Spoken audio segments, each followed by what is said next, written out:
All right. Today is June 2nd, 2020. This is a regular city council meeting. Uh, I would like to make a ask the city manager due to COVID-19 pandemic emergency. We have to handle our city council meeting different than we usually do due to the safety of staff and the public. So now I would like to ask our city manager to give us a brief explanation to the public. Thank you. Good evening. This meeting of the Galt City Council is being conducted by teleconference, video conference in compliance with state and county stay-at-home orders and as allowed by the governor's executive order N-29-20, which allows for deviation of teleconference rules required by the Brown Act. Members of the public will see the council members and city staff who are appearing via remote video telephone connections. City council meetings will be held by teleconference or video conference only until further notice. Today's agenda states that rather than attending in person, residents can submit written public comments via email to pubcom, that's pubcom@cityofgalt.org prior to the council meeting. Any written comments that were received will be read out loud during the city council meeting by the city clerk on the appropriate agenda item subject to the customary 5-minute time limit. We will try to check the email for additional public comments during the meeting if feasible. We are also trying a new format that allows the public to provide live public comment using the Zoom webinar feature. Members of the public may use the link to enter the webinar as attendees. They should be able to use the raise their hand option in Zoom webinar to let us know if they would like to speak and that they would like to speak and should do so when the mayor announces the time for public comment. We request, as we do at typical in-person council meetings, that speakers provide their name and address when they are called on to speak and their line is unmuted. Attendees should also see a lower hand feature if they change their mind and do not want to speak. If you do not see these features in the Zoom module you are using, it may be that your software is not up to date or because of other technical issues on the user's end.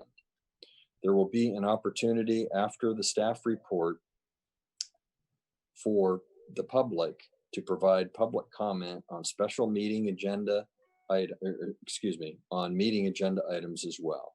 Again, attendees via the Zoom webinar will need to raise their hand.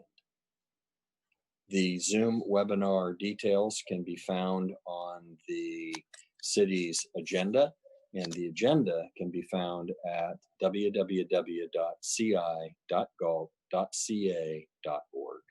Thank you. Thank you, Tom. Call the meeting in order. Tina, may I have a roll call, please? Vice Mayor Lozano, Here. Councilmember Farmer, Here. Councilmember Campion, Councilmember Campion, Councilmember Lamson,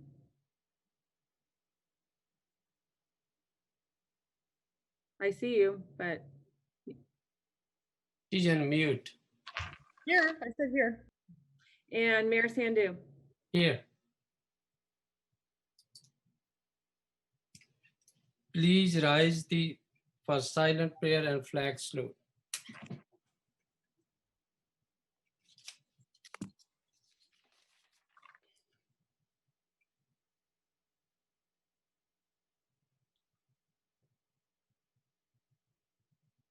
Flag salute. I pledge allegiance to the flag of the United States of America and to the republic for which it stands, one nation under God, indivisible, with liberty and justice for all.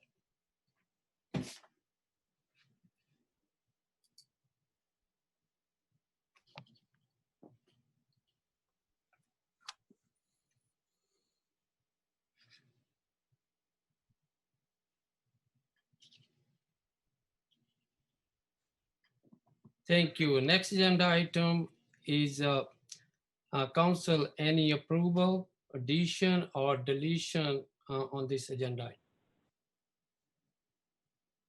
You want me to read the replay statement? Yeah, please. Sorry. Okay. This meeting of the Galt City Council will be cablecast on Metro Cable 14, the local government affairs channel on the Comcast Consolidated Communications and AT&T Uverse cable systems. The meeting is closed captioned and webcast at www.sacmetrocable.tv. Today's meeting will air Friday, June 5th at 9 a.m. and Saturday, June 6th at 9 a.m. A DVD copy is available for checkout from any library branch. Thank you, Tina. Again, on the agenda approval, addition, and deletion, council member. You know, I would like to suggest to the council, if we take off the agenda item number I2, is a city council procedural guideline regarding civil norms. I know this is very important, but tonight we have a graduation from the both Galt High School and Parade, and other council members, including myself, we like to join as soon as possible. We can bring that the next meeting if all the council members agree on that. Council member. Yeah, Mr. Mayor, if I may. Yes. Yeah, I don't have a problem with that. It is an important item, but I do know that we all want to recognize our local graduates, and so I don't have a problem moving that as long as we have it on the next meeting agenda for the 16th. Thank you, Vice Mayor. My reason was, we can go, but I like to ask everybody, this is very important. Even this year they have a parade. I like to join. I think you like to join the other council member. Other council member, any comment on that? Are you guys agree or? Yes, I would agree if we want to put that on to the next council meeting, because I would like to join the graduation festivities also. Sean Farmer. Mr. Mayor, yeah, I'm okay with that. I'm okay with that, Mr. Mayor. Okay, council member Campion out there. All right, we're going. Council member Campion, his computer's downloading an update. Oh. He thinks it'll be about 5 minutes before he can join. Okay. Thank you, Tom. Next agenda item is a report from June 2nd, 2020 special meeting closed session. We have a closed session 3 o'clock. I would like to ask our city manager any report on the closed session earlier. I believe that our city attorney, Kimberly Hood, will provide that disclosure. Okay, thank you. I will. So yes, the City Council held a special meeting closed session earlier this afternoon pursuant to Government Code Section 54957 regarding the city manager position. There is no reportable action. Thank you, Kimberly. Next agenda item is there is presentation, but there is no presentation. The public comments. Gina, please read the public comments and also explain about the Zoom webinar. Okay, under Government Code Section 54954.3, members of the public may address the City Council on non-agenda items. The public comment section is for the City Council to receive comments, except for brief questions. No discussion or action may be taken on any item that is not listed on the agenda. Please limit comments to a maximum of 5 minutes. Due to the statewide emergency and social distancing guidelines, public comments may be submitted via email to pubcom@cityofgalt.org and will be read out loud, subject to the customary 5-minute limitation. Also, members of the public may participate electronically via the Zoom website, https://us02web.zoom.us/j/878-1105-4207 with webinar ID 878-1105-4207. And I believe we are taking Zoom comments first. All right, Dina, any public comment? I have nobody raising their hand at this time. Okay, thank you, Rose. I do have public comments via PubCom, which I will read. Okay.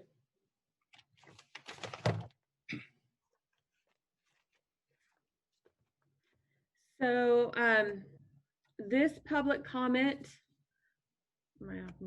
was received on Wednesday, May 20th at 11:12 a.m., the day after our May 19th City Council meeting. This is from Tara Wilson. Do people really want to open up without the correct plan? I always err on the side of caution because wisdom should always prevail rather than recklessness. All the old adages such as haste makes waste, do not put all your eggs in one basket really are meaningful. Please abide by common sense. Remember, the Bible also says thou shalt not kill.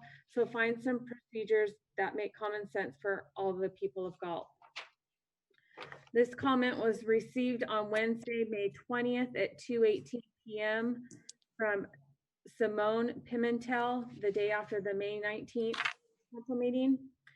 Hello, I'm a resident of Galt and am ready to see our local businesses open back up.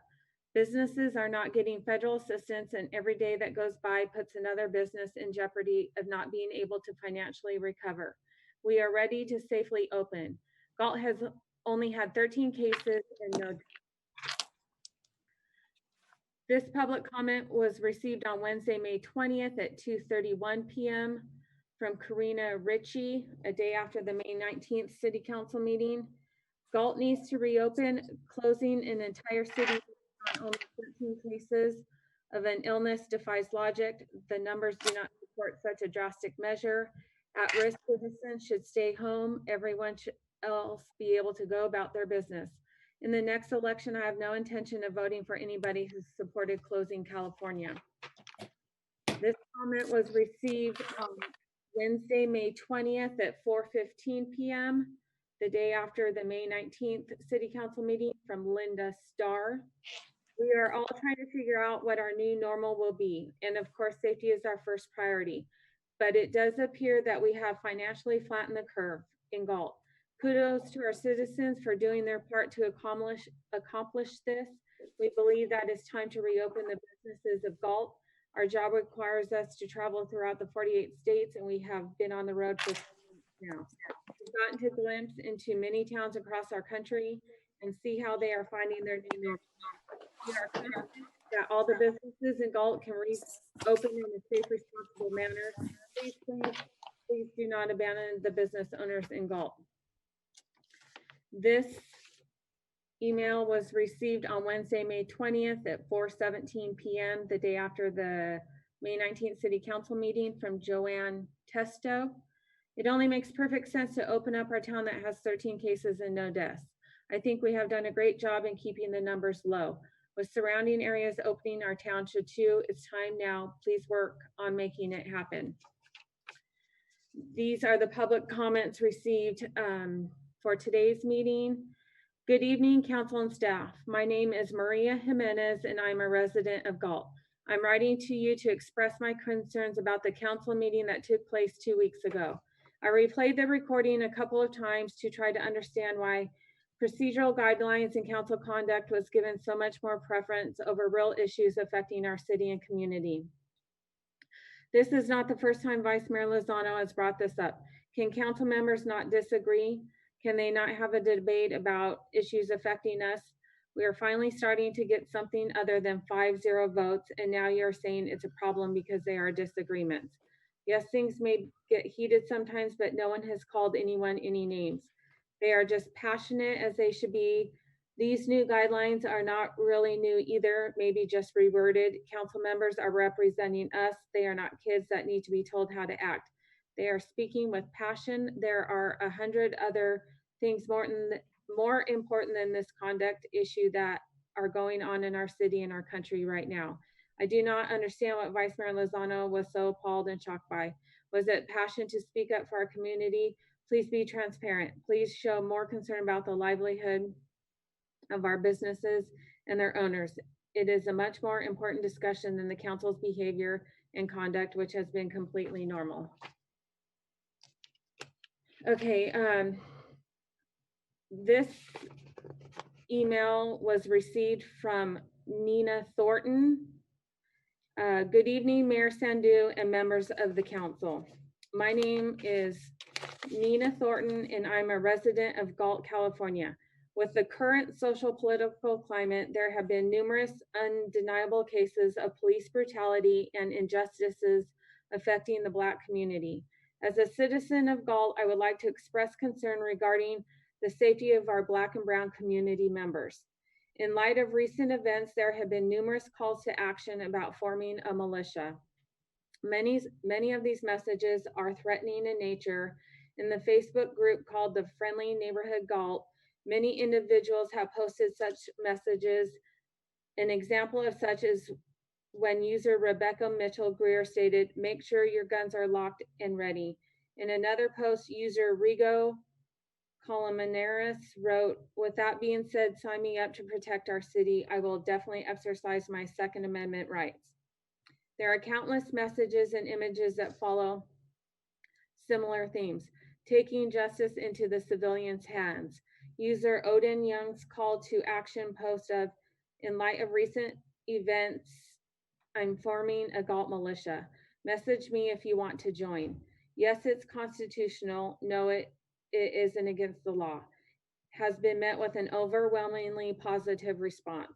If specialized police officers are already responsible for killing hundreds of Black individuals, it is needless to say that it is dangerous to have armed civilians with no anti-bias training, no de-escalation training, and no background checks to enact vigilante justice on the perceived other. In the event of protesters arriving to our esteemed city, whether peaceful or not, these armed militia groups will only serve to escalate conflict and may act indiscriminately. User Matt Woodward posted an image of stick people presumed to represent peaceful protesters like those who were demonstrating by marching in the streets with the text, "All life splatter - keep you a asterisk out of the road." The words in the image are obviously a play on the movement Black Lives Matter, which aim to end police brutality and remind the general public that lives are just as important as everyone else's. By this militia group posting this image, they are already demonstrating an explicit bias against Black people. Mayor Sandu and council members, I request that not only this militia be put on the agenda to discuss and that someone is done to ensure the safety of people of color in the city.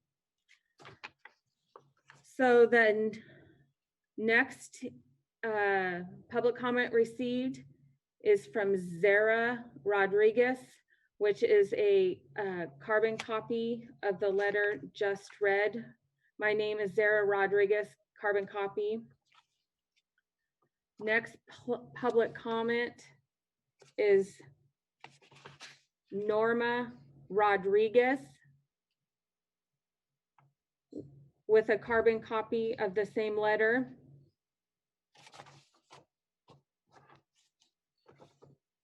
Next email is from Denise Cruz with a carbon copy of the same letter. Next email is from Alyssa Perez with a carbon copy of the same letter. Next is Kevin Sumner I'm emailing to express concern over some recent comments made. The letter attached goes into much detail on this matter. Thank you for your consideration, with a carbon copy of the exact letter. Next one is Ola Rabah, carbon copy of the same letter. Next one is Sudha Vasudevan. I apologize if that's incorrect. With a carbon copy of the same letter. Next one is Carolina Ayala, carbon copy of the same letter. Next one is Marcina Robles, with a carbon copy of the same letter. Next one is Jasmine April, with a, that's her email. Her name in her email is Jasmine April. She goes Jasmine Trung Him, with a carbon copy of the same letter. Next one is Lena Cruson, with a carbon copy of the same letter. Next one is Zulima Corrales Franco, with a carbon copy of the same letter. Next, emails from Chantel Taylor. I will attach a file regarding some concerns in the Galt community. Please consider reading it thoroughly, as the state of Black and brown people in this town are at stake. Thank you for your time, with a carbon copy of the same letter.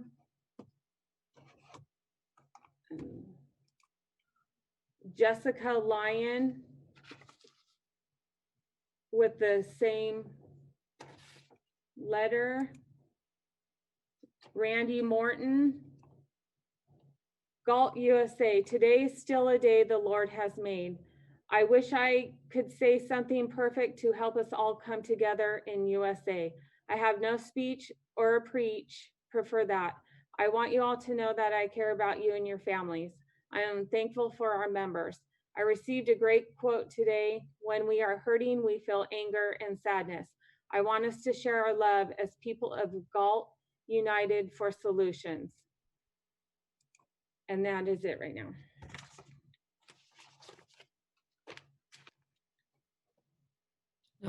Did anybody on the Zoom webinar? Rose? I have no hands that are raised at this time. Thank you. Oh, I have one hand raised by Harry Wenzel. Okay. Give me a moment. Harry Wenzel, go ahead with your public comment.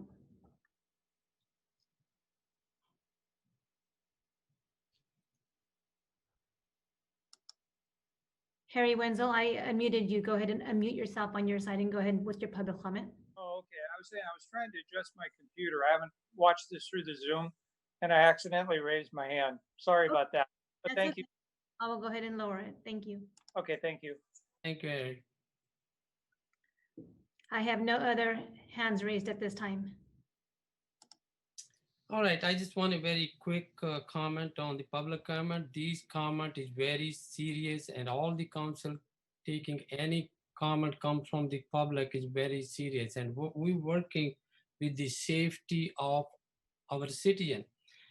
And on this one, I would like to ask our city manager, when his agenda come with the COVID update, if he can give us a like a brief explanation about how we working with the safety, these things going on, how we working as a safety to the people. So this, Tom, I like to be, can you add something on a brief statement on that agenda item update? Absolutely. Absolutely. Thank you, Tom. Thank you. Next agenda item is report by city council members on regional board, commission, and committees. Vice Mayor Lozano, you have anything? I do. I have an update on the SACOG meeting that I attended via Zoom on the 21st. Along with closed session items, we approved the budget unanimously at SACOG. We're going to be using about $491,000 in reserves to balance the budget for this year. The reason we're doing that is because there are some unknowns as it relates to funding from pass-through funding and the COVID-19 issue. We had a couple of retiree resolutions. Kirk Trost, who has been the legal counsel for SACOG for 15 years and was chief operating officer for 8 years, retired along with Luis Elizondo, who was a 30-year employee. Talked about COVID-19 impact on SACOG and the SACOG partners, the budget and fiscal impacts, staff capacity and bandwidth, and then as it relates to possible project delays for SACOG. Some of the threats that we talked about were unemployment, the transportation project revenue decline, and then also the loss of retail and how it affects transportation funding and transportation period. One of the things that was discussed is the need to increase the broadband system capacity as they're going to be at SACOG, they're going to be talking to stakeholders about additional telework. And so the broadband systems looked at as almost like a commuter system. And so the thought is to put some infrastructure in place to increase that capacity. One of the interesting things, and the last thing I'll leave with, is they talked about the vehicle miles traveled pre-COVID-19, and that was about 61,000 miles a day in the region. And on May 15th, 2020, they estimate it was at 17,000. So as you can see, there's been a significant decrease, probably about, 60% decrease in vehicle miles traveled. So it is important that we recognize all of these things and how that affects our economy moving forward. So that's all I have to report from the SACOG meeting. We will be having a Policy and Innovation Committee meeting on June 8th, and I'll report back on that when it's at our next council meeting. Thanks. Councilmember Lamson. Yes, we had our air quality board meeting, and we're actually still working on our budget. We're waiting to hear some things from SACOG, as a matter of fact. So it looks like we've got that information. We also had some presentations on how to lower the temperatures in your cities. One way is, of course, lighter colored roofs and lighter covered roadways. So instead of having black roadways, not having white, but like cement color like you see on I-5, which could actually really help to lower the temperature of your city by a couple degrees. So we're working on getting some funding and grants and helping cities implement that. And then we had a youth commission. We tried to have one last night because we haven't been able to meet, but we only had 5 of the 10 youth commissioners. So we're still, it closed for the applicants. So we should be looking at the applicants for next year and see who would like to apply for that commission. And I'll keep you guys posted on that. And that's about it. Councilmember Farmer. Yeah, thank you, Mr. Mayor. Just to report that Sacramento County Library Authority Board passed unanimously the budget that was proposed, and that also 2 nights ago that one of the central library branches in Sacramento unfortunately received some damage and vandalism from some of the activity that's happening down there, that they mobilized quickly to have it repaired. So it's good news. That's about all I have to report. Thank you. Councilmember Campion, are you out there? Yeah, I'm out here. I'm having some trouble with my computer. It says it's unstable, my connection. So every time I seem to put on the video, I seem to fade out. So I will be here, but I'll just be muted or unmuted as the case may be. Okay. Anything on this? No updates. So All right, I have nothing to report on this agenda item. Next agenda item is information consent calendar. Teen, can you help me to read that G1 through 3? Sure. Receive and file warrants for the period ending May 20th, 2020. Adopt a resolution 1 indicating the city's intention to renew its cooperation agreement with the Sacramento Housing and Redevelopment Agency for administration of the city's community development block grant activities for an additional 3-year period. And 2, authorizing the city manager to execute a favorable cooperation agreement with SHIRA, subject to city attorney approval. 3, accept the treasurer's report as submitted. Mr. Mayor, Yes. can I make a comment real quick? Yeah, sure. I had a question for the clerk. I didn't seem to see the minutes that were pushed from last meeting. Are they? Yeah, they'll be next minute. Time gets away from us. Okay, so they'll be next meeting? Yes. Okay, thank you. You're welcome. All right, approve the consent calendar as presented. So moved. Second. Okay, it's moved by Council Member Lamson and second by Vice Mayor Lozano. Tina, may I have a roll call vote, please? Vice Mayor Lozano, Yes. Councilmember Farmer, Aye. Councilmember Campion, Aye. Councilmember Lamson, Aye. Mayor Sandu. Aye. Motion passes by 5-0. Thank you. Next agenda item H, schedule matter and notice of public hearing. H1 subject master fee schedule update. Ms. Tyson, our city manager. Our finance director, Claire Tyson, will provide the staff report on this item. Okay, thank you. Good evening, Mayor and council members. I'll go through the next 3 items together. These are in relation to the materials that were sent out to you a couple weeks ago and posted on the city's website.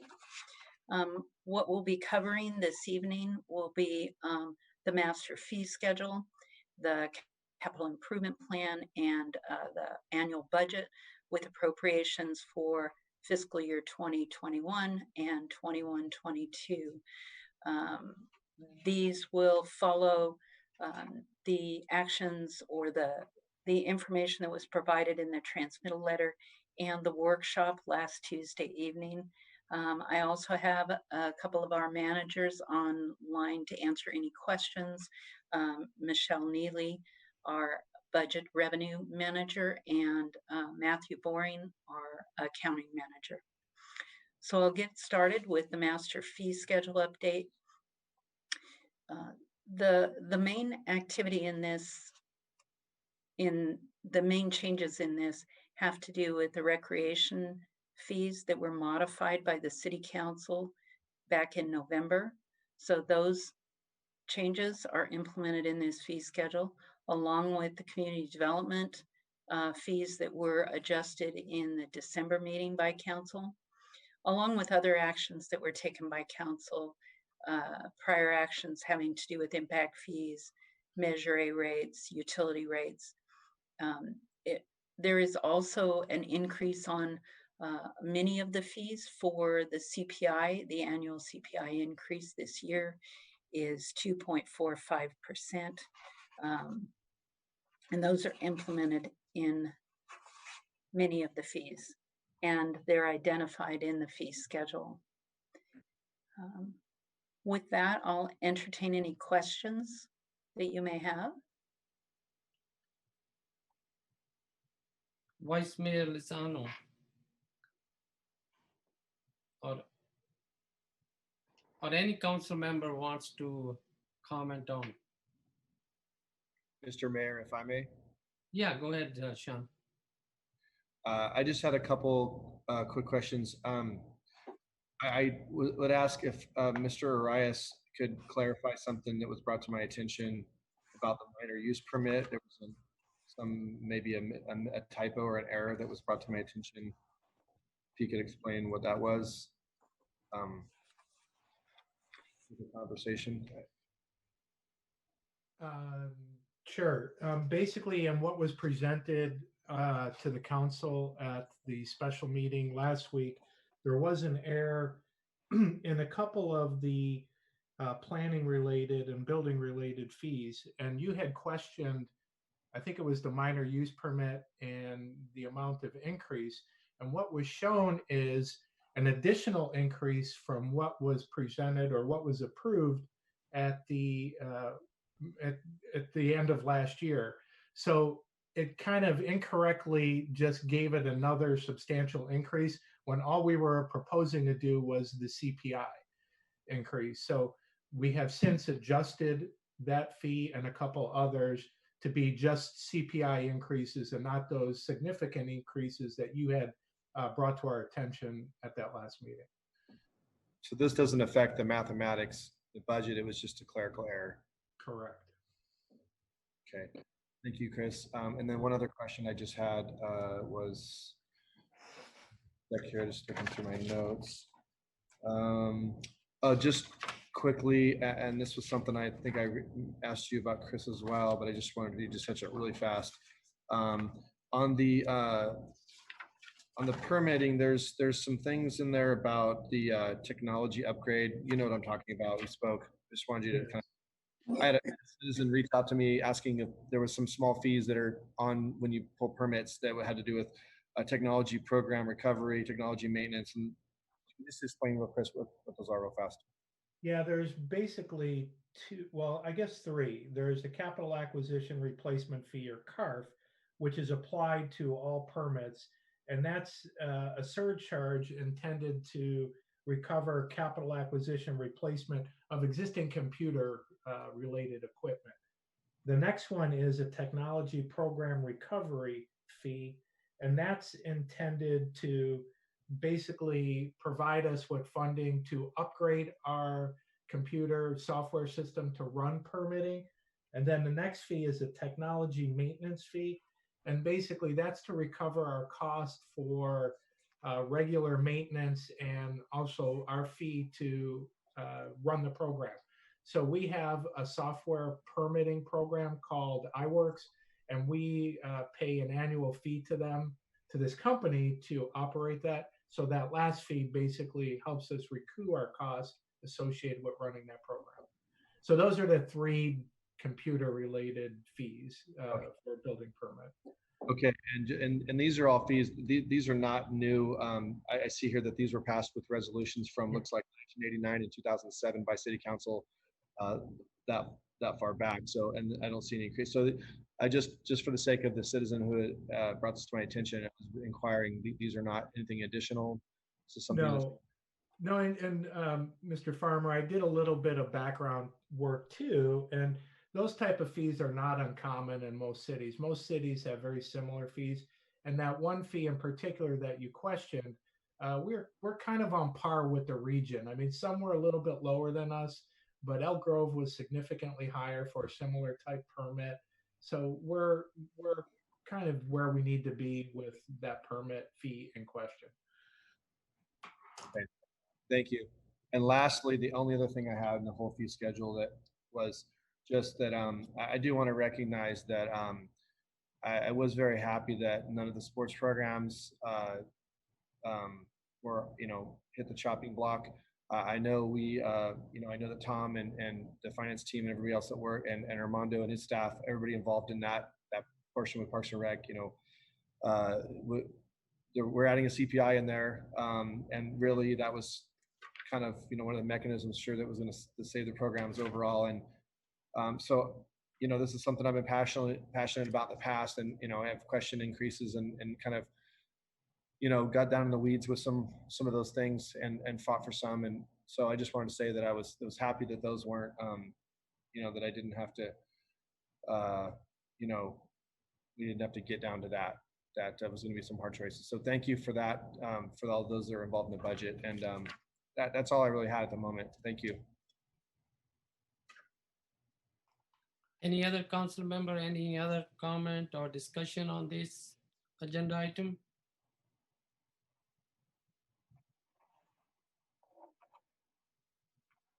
Mr. Mayor, I do have a comment. I finally found my unmute button here. All right, go ahead, Vice Mayor. I just have a quick question. I think maybe for finance director, or maybe even for the city manager. As I heard it and as I understood it today, and when it was originally the master fee schedule was really originally presented, we're not doing anything with this that we haven't already done in terms of increases outside of the CPI, and then also the clerical error that the citizen caught. Is that correct? I mean, in terms of raising fees or anything like that? Right, that is correct. The only increases here should be either actions already taken by council, like the 5-year plans having to do with utilities, or the CPI increase. And the intention is that those are the only increases. Okay. And then the two major increases that we did this year were back in September, and then also back in November. Is that correct? The fee schedule adjustments were actually November and December. Okay. The September was the budget adjustment. Okay. All right. Great. Thank you. I appreciate it. You're welcome. Thank Okay, you. so Any other council member want to make any comment? I'd just like to thank the staff for putting all this together. I know it was hard with everything else, and but it's a lot of work, and appreciate you taking the time to do all the research and get this together for us. welcome. Thank you. And I'm agree with the Vice Mayor Lozano's comment and Sean Farmer. You know, this fee increase is already in the system, is already there. So there is almost no other fees increase there, maybe a minor. So I'm happy with this master fee schedule. And now I would like to open for public hearing. Anybody from the public want to make a comment? Tina, there is any comment or anything on the Zoom webinar? Rose? I have no hands raised at this time for a public comment. And I have no written comment. Thank you. I'm going to close the public hearing. And if there is no discussion among... Mr. Mayor, Yes. Mayor, you know, so the first part of Claire's presentation where she stopped for questions was on the master fee schedule. Or is it your intention to take these items one by one? Because we also have the budget and the capital improvement budget. That's why my attention is, but if you want to direct me something else, we can take the only thing I wouldn't do then though is I think maybe because we have the public hearing noticed for all of them at one time, maybe we should go through the rest of her presentation and then close the public hearing. Okay. All right. So let's go. Okay, so I'll move on to capital improvement plan. I'll go fairly quickly through this, but basically the capital improvement plan is a 5-year plan that provides for the city's anticipated capital projects. They're listed individually in the document you have. There's also a fair amount at the back of the document of details on each project that you can kind of go through. There is also a section at the very back in the appendix section that talks about planned activities, planned projects that are beyond the 5-year. The first 2 years of this CIP plan are developed for the budget, are included in the appropriations. The CDD staff has reviewed this plan for the general plan conformity, and The Planning Commission will be provided this at their next meeting. Deferred maintenance projects do still continue. I have a couple of slides here on significant projects, but we've kind of talked about all of these before. The one that really is the biggest is the Walker Park improvements, and that is from state funding. Many of these projects are from some form of state funding or utility funding or impact fees. I can slow down and talk about any of these projects, but I think we've kind of talked about each one of them individually. So that is my concluding remarks for the capital improvement plan. Thank you, Claire. Any council member, any comment or any discussion on this? Mr. Mayor, if I may, real quick. Yeah, go ahead. I just wanted to say, Claire, this I don't have any questions. I just want all this information about these projects is going to be posted on the city's website where the public can view all the information that the council has been privy to at our budget workshop, and now all that will be on there for people to review if they want to see what we're talking about. Correct? Yes, this material has been on the website for the last 2 weeks. After tonight, we will update it based on council action and repost. So it'll be back up there. All right. I had some people inquiring about certain projects, so I just thought I'd mention that. Thank you. You're welcome. Anybody else? Any council member?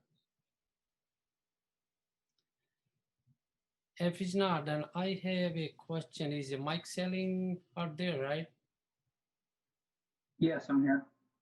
Yeah, Mike, that's the capital improvement project, Walnut Overchange, right? Correct. Last time we discussed it can be approximate when 4 or 5 years, right? I'm sorry, Mayor, could you repeat that? You broke up a little bit. No, I'm talking about that CPI, that project, Walnut Overpass. Yes. What is the timeline? Last time, I believe you mentioned we can for 5 years or more, right? Yeah, for actual construction, I mean, we've got, some preliminary work to do that's probably going to take the next 2 to 3 years. And then, if we can get through the hoops and find the funding, we would go into the design of the project. And that'll probably take maybe a couple years or so. There would, likely be some right-of-way that we would need to acquire. Right-of-way is always a bit of a question mark, so it can take some time. It can go quickly too. So, but all that said, to get through the preliminary planning and environmental, and then the design, I think you're looking at 3 to 5 years, and then construction, if the funding is there, would probably take another couple of years or so. So I think a fast track time frame is probably in the 7 to maybe 8 year time frame, and probably a normal time frame is probably closer to 10. The big asterisk I would put on all that, though, is it will depend on how fast development occurs too. So if development is really taking off, particularly industrial, that might generate a stronger urgency for that interchange, then it could be expedited probably a couple of years or so. And this project also depends on the Galt train too, right? How they very much so. Yes. Anytime you're going to create or modify an access to a freeway, you obviously have to get Caltrans's buy-in. So. All right. Thank you. That's it. Okay. You're welcome. All right. If council member, no discussion on this one, I'd like to ask Ms. Tyson to move to the next item. Okay, great. So the next item is the annual budget. This is a 2-year budget, fiscal year 21 and fiscal year 22. The themes for this budget, the important elements are, this is a balanced budget. General fund contributes to Parks and Recs and LLDs, and that is part of the balancing. There are no operational improvements or enhancements. The frozen positions that were acted on by council back in September they remain frozen for both years, and the service levels remain the same. This budget was put together pre-COVID, and that provides certain information that is helpful to us by keeping the picture very clear on what the pandemic may have economically and whether the revenues will materialize or not. This will take some time to know and for all of the impacts to be analyzed and determined. This does have a post-COVID-19, there's discussion and a contingency that we've created based on the knowledge we had at the point that we created this budget. So I'm going to go fairly quickly through some of these slides. You've seen them before. Citywide budget for 21 and 22. The revenues 50,010,246, 58,409, 253, and then the expenditures 40,716,844 for the first year and 41,858,164 for the second year. The difference there is primarily revenues that we receive that we have to accumulate to do larger projects, primarily around capital items. And that's why the citywide looks a little skewed. When we take a look at the general fund budget, however, we see that the operation, excuse me, property tax makes up about 45% of our revenue. The sales tax makes up about 21%. All of the rest of the items are fairly small. These don't necessarily fluctuate much year over year. But in the pre-COVID general fund revenues, the increases in the first year are really around property tax. There are some sales tax increases. TOT, that anticipated the Days End and Best Western expansions. Obviously, we're going to have some impact from COVID for that. We'll talk about in a minute. Franchise fees went up, building permits based on planned growth, building plan check fees, engineering plan check. And then the rents having to do with the new property that was just purchased, and then some miscellaneous fees. The total increase is 1.6 million. In the next year, in 21-22, there's a little less of increases, but they're still significant. Property tax, sales tax slows down a bit. That is primarily due to the influx of online sales in the county pool in the first year, and then it kind of smooths out in the second year. And then, of course, building fees, we continue to expect expansion in our building. So that increase in revenue is 736,000. On the expenditure side of general fund, there's a lot of numbers here, but what is, I think, significant on these numbers is that there's very, very little increase. The expenditures are holding steady based on the action council took in September with the budget cuts. All departments are reflecting some minor changes that has to do with mandated increases, like contracts that are already engaged in it, that have escalators, that sort of thing. But all in all, the percentages between departments remains the same. On the expenditure side, the significant changes are basically approved contracts by council, including salary provisions. This budget does continue, as I mentioned before, the frozen positions and the no operational expansions. Continues contributions to Parks and Rec and LLDs, and includes the new contingency for COVID based on our estimates. So briefly, I'll talk a little bit about those COVID impacts. We anticipate that we're going to have some lost revenue. Sales tax early estimates, 14% drop in fiscal year 21, and a 12% drop in fiscal year 22. We will be monitoring these as we're reopening, but it'll take some time for us to really know what the impacts are as the data flows from the businesses to the state and then to us.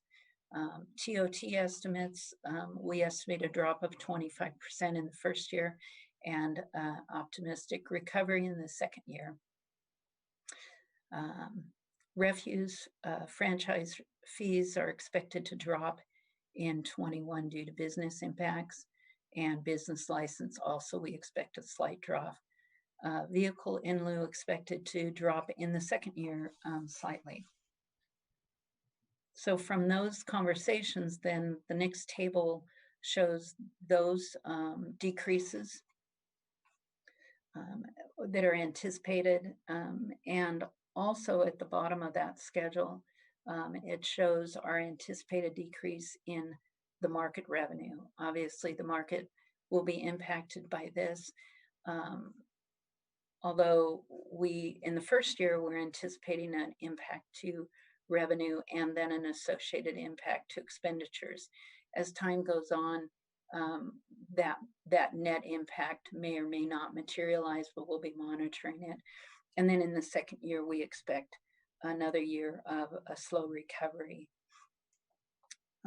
for those market impacts from the COVID-19 changes.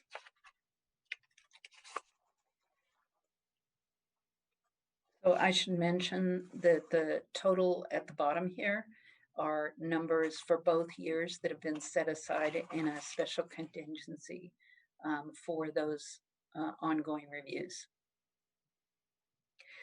So overall, the general fund,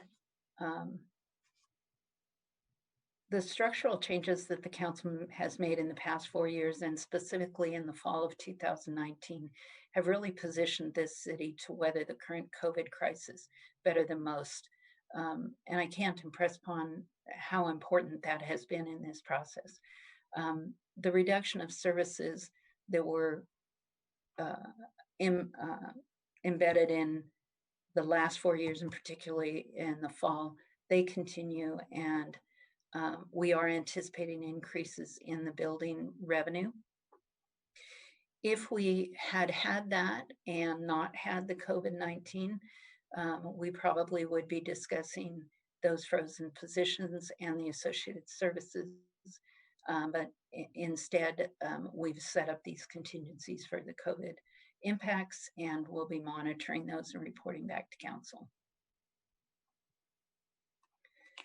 The next slide shows the general fund anticipated balance for fiscal year 21 and 22.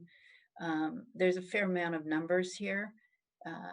The biggest thing I think that's important here is that the available fund balance at the end of each year listed here, there's not much change to it. And that is a very positive thing considering where we were a couple of years ago. I'm not going to go through all of those numbers. I'm just going to go ahead and move on to the Parks and Recreation Fund. Obviously, that has an impact on general fund, but I did want to mention there is an increase that's been embedded in this budget for both years for the billboard rent, $100,000 a year. Recreation program income has increased slightly. This has to do with the rates the council approved previously. The Galt market revenue decreased this pre-COVID-19, but was maintained in fiscal year 22. And then, of course, the COVID impacts are expected to have a significant impact on the market, a net of $300,000 in fiscal year 21 and a net of $254,000 in fiscal year 22. We'll see if those materialize.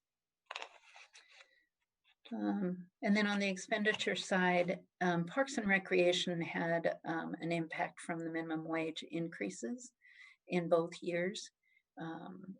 And then personnel cost allocations, we did do a revision of all of the cost allocations throughout the city. And so there are some adjustments reflected in Parks and Rec and some of the other departments. Year-over-year decreases, when you look at the schedules, are primarily due to one-time capital projects that completed in the 20 year. And all other costs are holding steady, and we will continue to watch the cost of the park landscaping and the potential COVID-19 impacts on Parks and Rec. The next schedule gives you some of the numbers based on that discussion. I'm not going to really go through all of those. You're fairly familiar with these schedules. Just a summary of revenues, those contributions from the market that help our parks and recreation, and then the contribution from general fund, and then the expenditures are listed here. The next section I'll take a look at is the lighting and landscape districts. As you know, the first two districts, Northeast and West Side, both have no escalator. They were developed in the 90s. And so there is no cost of living basically in these rates. The third one, which is the district number 3, does have an escalator in it, although it's not sufficient to cover current costs. So most city residents are not covered by any of these LLDs. And so the result is that the expenses have no specific revenue identified to these rates. And the general fund covers those costs and covers deficits in the LLDs. The schedule with the numbers, sorry. Can you, advance one more? That schedule shows these numbers, what are anticipated in all 3 of the lighting and landscape districts, and shows the negative impacts on the first 2 districts, and shows that, and those negative amounts, of course, are being funded by general fund. And then on the last, number 3, it shows that gradual decline of that fund balance. So eventually the general fund will be subsidizing that.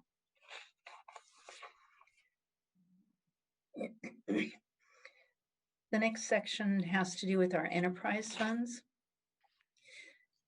There's 3 slides on this, but really the main message here is that there's really minor impacts to all of these, and the impacts to the budgets for any of these funds are really around requirements that are necessary, like the water fund.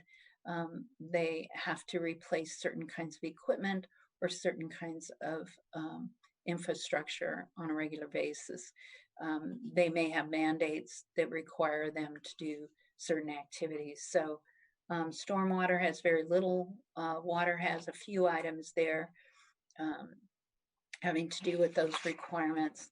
And then the wastewater fund has some regulatory requirements along with some improvements to be made, some maintenance and replacement of a couple of pieces of equipment.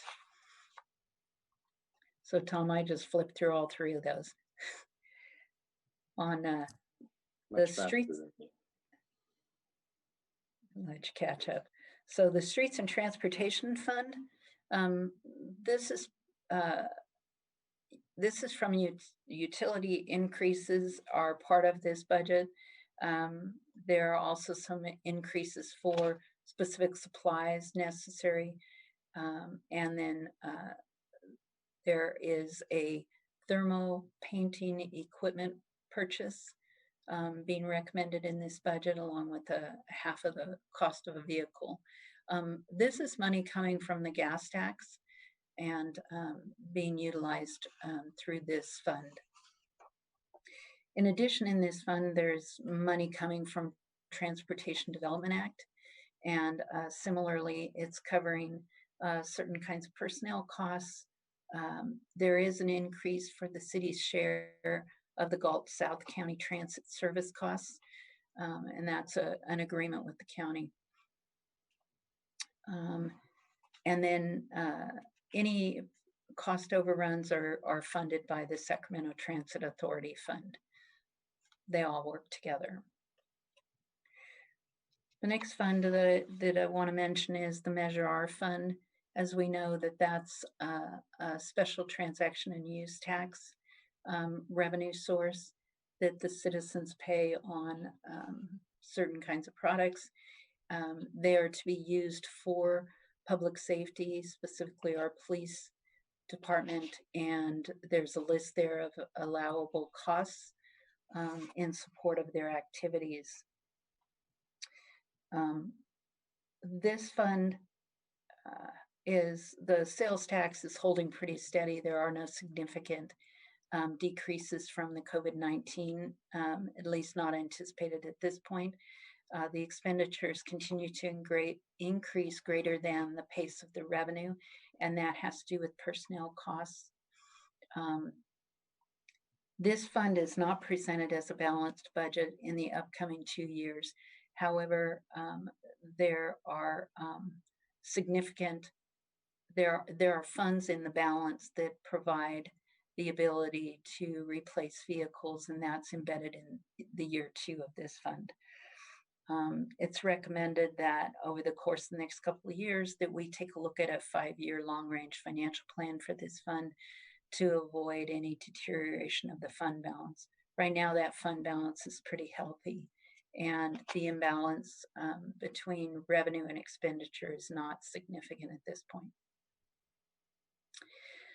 So just to recap, based on input from the council in the study session, this recap is partially from the transmittal letter and partially from that input. So our next steps are the COVID-19, monitor the impacts and report back to council. Building growth, we will validate the revenue and related costs over time.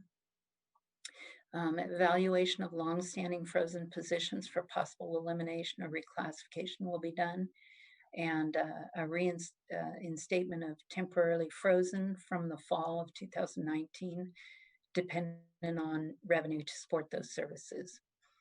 Pension obligations are valued, and the net pension liability pay down is dependent on new revenues, but that pay down continues to occur annually. Enhanced revenue to be pursued to fund core ongoing operations, critical deferred maintenance projects, and services to the community. So with that, if there are any questions, I'm available, my staff is available, or we can move on to the public hearing.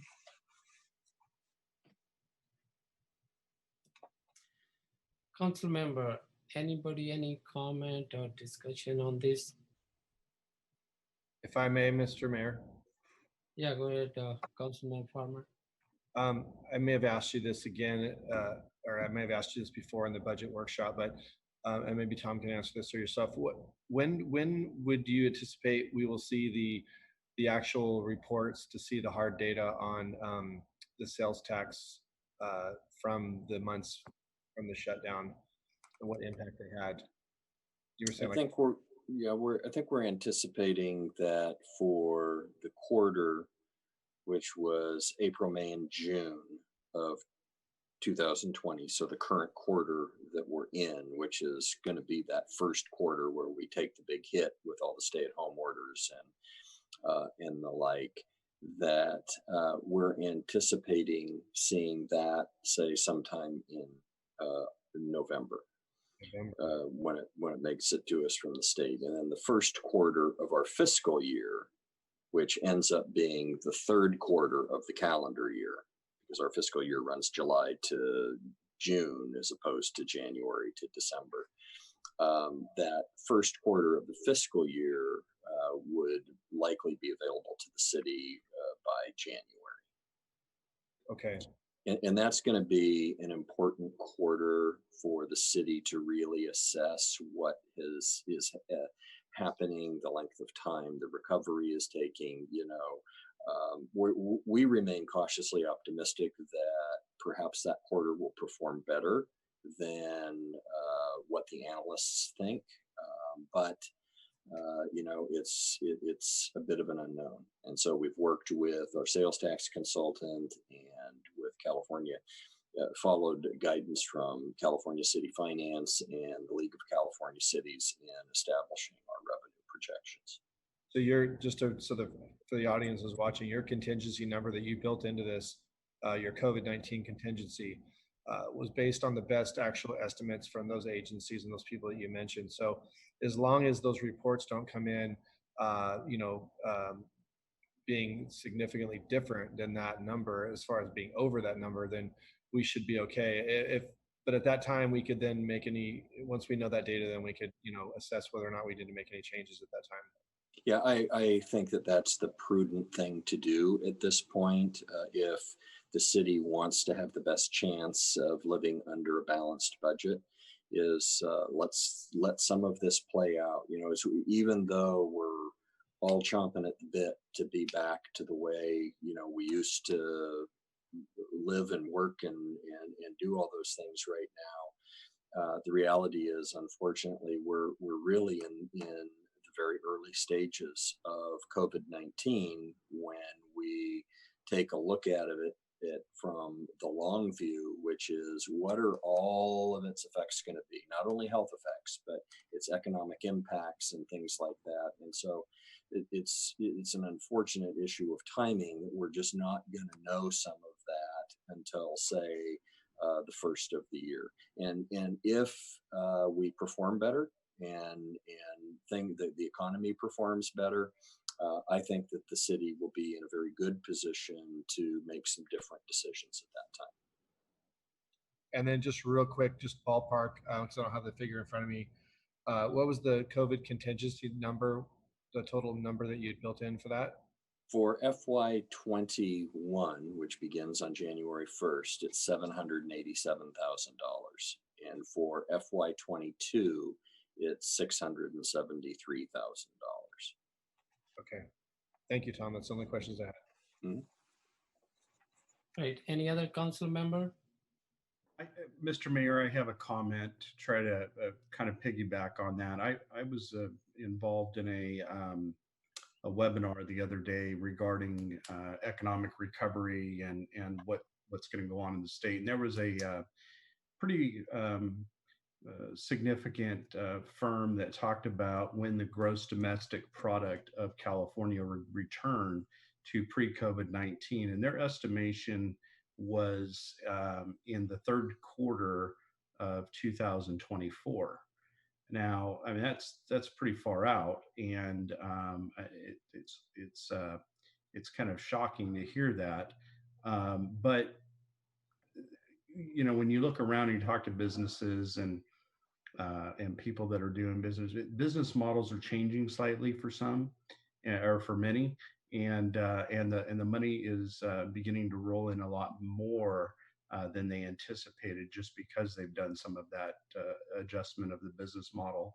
So I think my point to all of that is I think we really, really need to keep an eye on it very closely, because even in the professional world, outside of our consultants, people are, on both ends of the spectrum.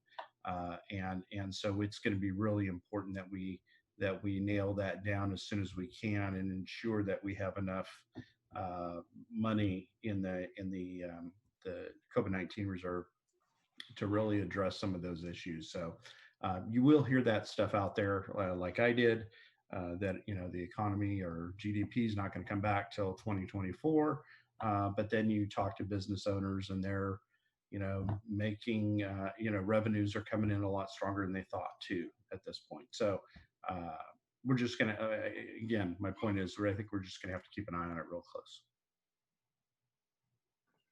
Thank you, Vice Mayor.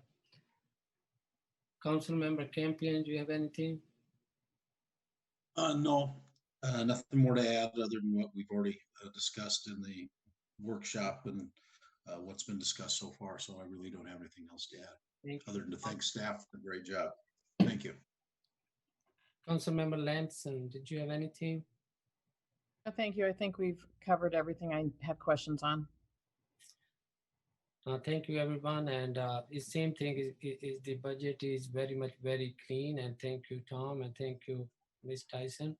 And now about the public hearing. Any public comment out there, Tina, or anything on the webinar? Anybody on the Zoom back? I believe we have to do a public comment on each item. I mean, a public hearing on each item. All right, the item number 1.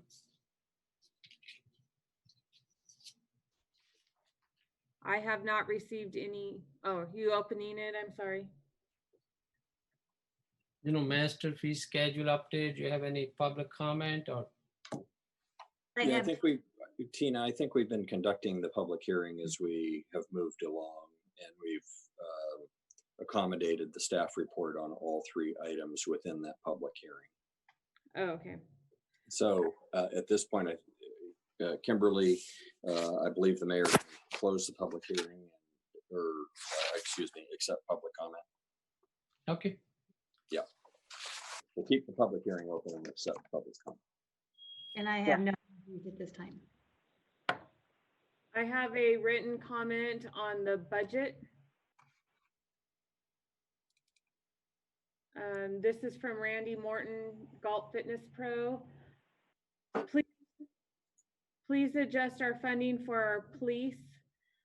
It needs to be adjusted. Our police were shaking in my office, 20 to 3 rioters.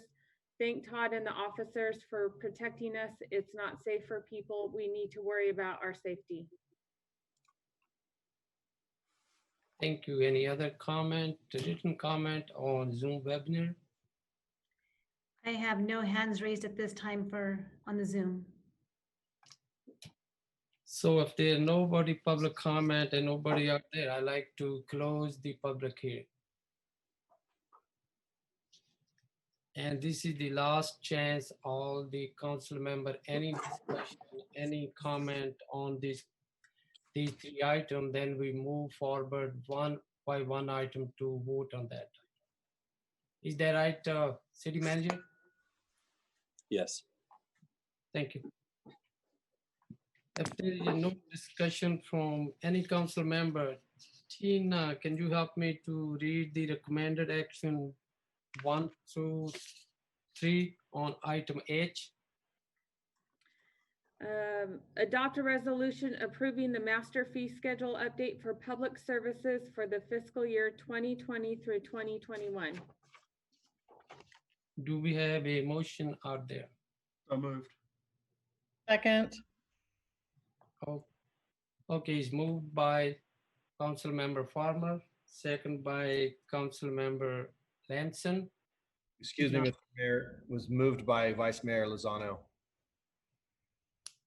Okay, sorry, but could you do me a favor? If somebody make a motion, can you raise your hand or name?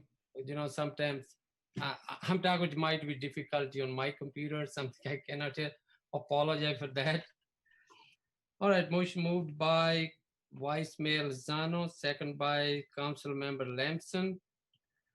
Tina, may I have a roll call vote, please. Vice Mayor Lozano. Aye. Councilmember Farmer. Aye. Councilmember Campion. Aye. Councilmember Lamson. Aye. Mayor Sandu. Aye. Motion passes 5-0. Tina, may I have a next item number 2. Adopt a resolution approving the proposed capital improvement plan update for fiscal years 2020 through 21 through 2024 through 25 and appropriating funds for the project budgets in fiscal years 2020 through 21 and 2021 through 22. May I have a motion? I'll make a motion. Moved by Vice Mayor Lozano. Anybody second? Second. Is second by Council Member Lamson. Tina, may I have a roll call vote, please? Vice Mayor Lozano. Aye. Councilmember Farmer. Aye. Councilmember Campion.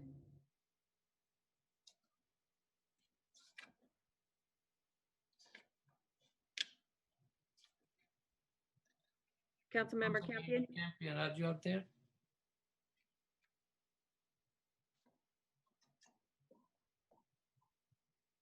You drop off.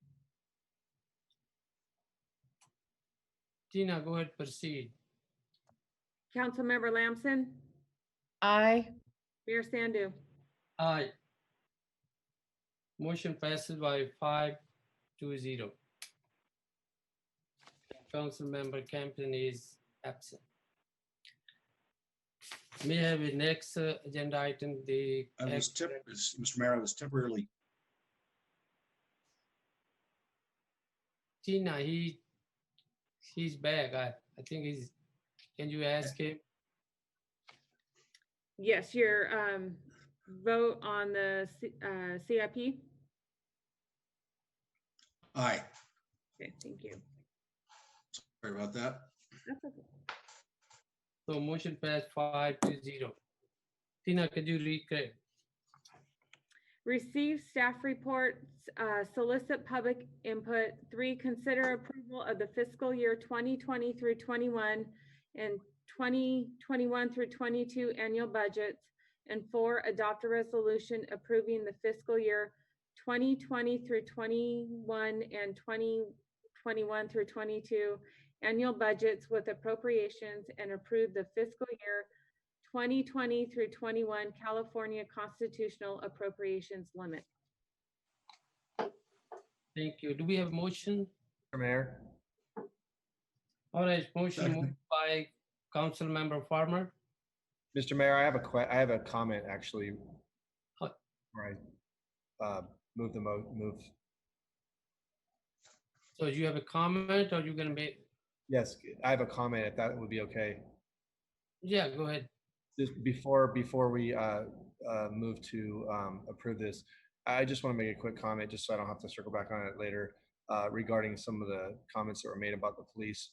I just want to state, that our budget, almost half of our budget goes to police department, which is a substantial amount, over $6 million.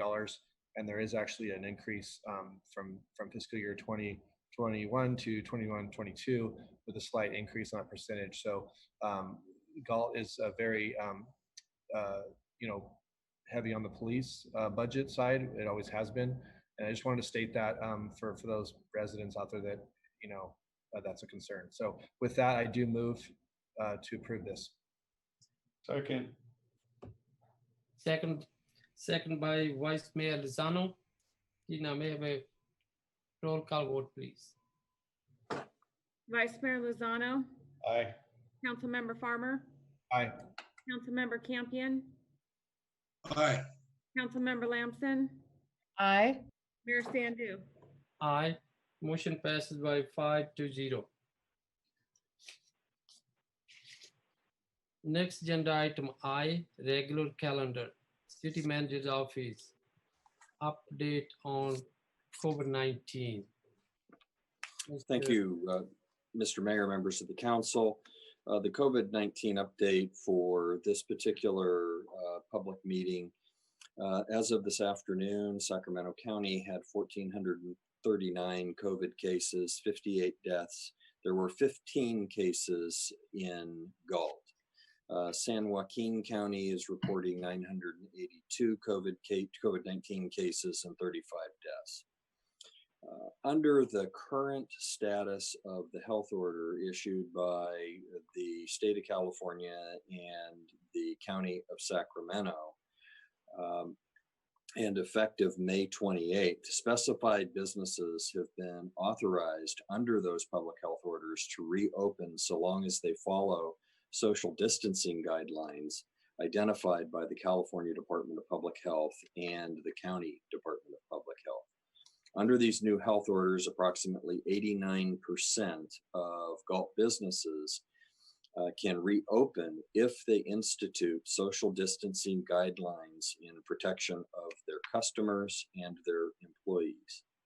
The county has been authorized to fully implement Tier 2 of the California Resilience Roadmap.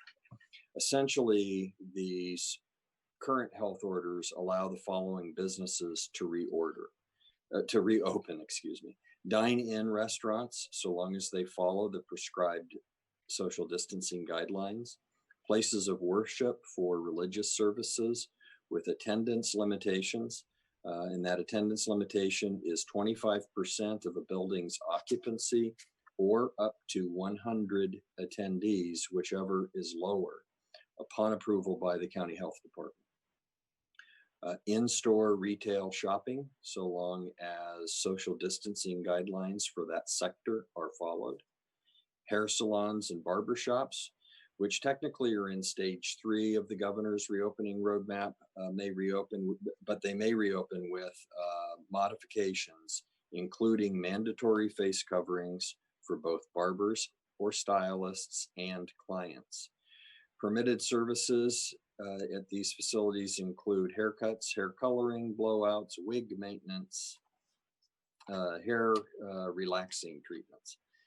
Salon activities cannot be done cannot be done with face coverings on both the worker or client, and that require the touching of a client's face, such as shaving, facial waxing, threading, eyelash services, and facials remain prohibited at this time in all counties. Nail salons also remain closed as of the date of the staff report that continues today, as a matter of fact, pursuant to the health order. The following is a listing of staff activities and general information. The city's emergency management team meets weekdays to discuss, every weekday to discuss the latest information and events. This is a slight change. Prior to the Memorial Day weekend, we were meeting every day, 7 days a week. Effective with Memorial Day, we have moved that to every weekday. The city is operating a face mask distribution program for local businesses.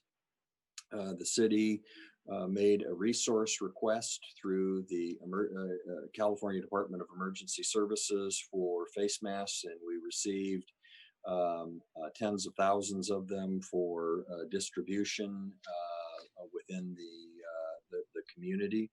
And so businesses can obtain those face masks by contacting the Galt Police Department. It is on our website on our COVID-19 page.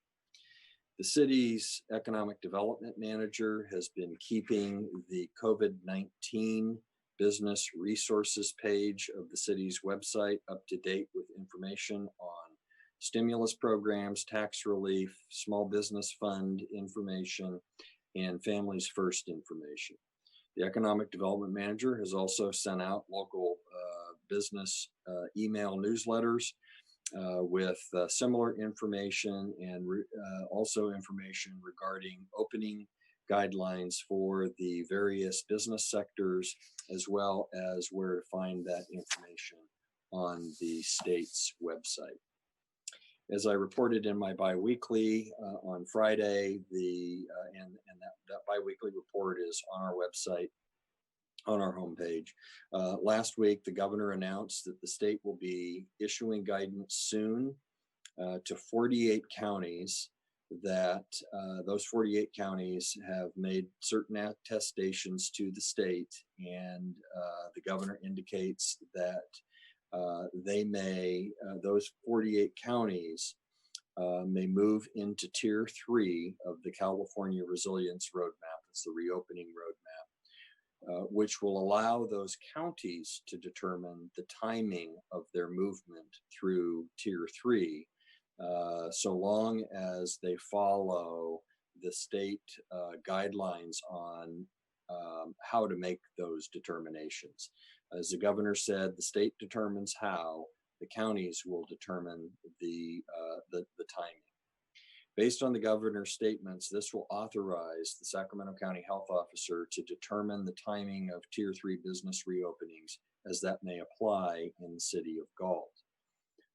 And so after the governor's comments on Friday, I contacted the county health officer, who on Friday afternoon indicated that they were trying to determine exactly when the county, the State Department of Public Health would be issuing that particular guidance that would then allow the county to move forward into adjusting the health orders for Tier 3. So as we understand it today, the county's still waiting for the governor's office to issue that guidance. And as soon as they do, staff will be working with the county health officer to determine the potential for the timing of opening the remaining businesses in Galt that would qualify under Tier 3 reopenings. Tier 3 includes those businesses and the type of business that are the highest risk. The governor did specifically point out last Friday that California, in his words, is not at all ready to move into Tier 4, which includes large crowds, festivals, sporting events with spectators, and the like. Also in your packet this evening is, this was requested by the council at your last meeting. We included a copy of the resolution that had been adopted by the city of Atwater. And so that is there if the council wishes to discuss it. We also included a letter from the California Office of Emergency Services to Yuba County, which identifies that there can be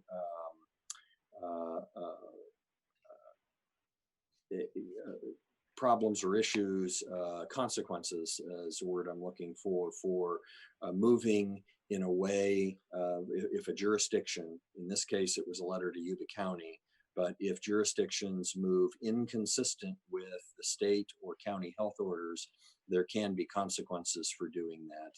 And that letter was included just to set forth that fact, that issue, and to give you a backdrop, a resolution like Atwater's versus what took place in Yuba County. With that, that concludes my COVID-19 update, and I leave it to the council to either ask questions or engage in discussion on that. Thank you. Council member, anybody have any comment, any discussion on this? Vice Mayor Lozano. Yeah, I just want to thank City Manager for bringing this back to us. It certainly, well, and I appreciate some mostly daily updates on the COVID-19 and what's going on in Sacramento County. Again, thanks for bringing this back. And you know, I read through all of the material, and much of what the city of Atwater did, I believe, in their resolution was state that the businesses in their community have a long history and are the backbone of the economy of their city, and pretty much put in there that they were protecting themselves from any liabilities related to consequences that businesses may have. So pretty interesting, and certainly the Cal OES letter, which I had read before, was good to have as a backdrop to see you know, what reaction the governor's office has had. So I'd like to hear from my other council members and see what their thoughts are. All right, any other council member? Council member Farmer? Yeah, along with what Rich said, yeah, it was very, the resolution they passed was basically a symbolic action. And obviously, since we've discussed that, we've had some relaxing of the mandates from the state, which I was very pleased to see. And I think it's a good start. I know there's still some work to do, and we have some businesses still suffering.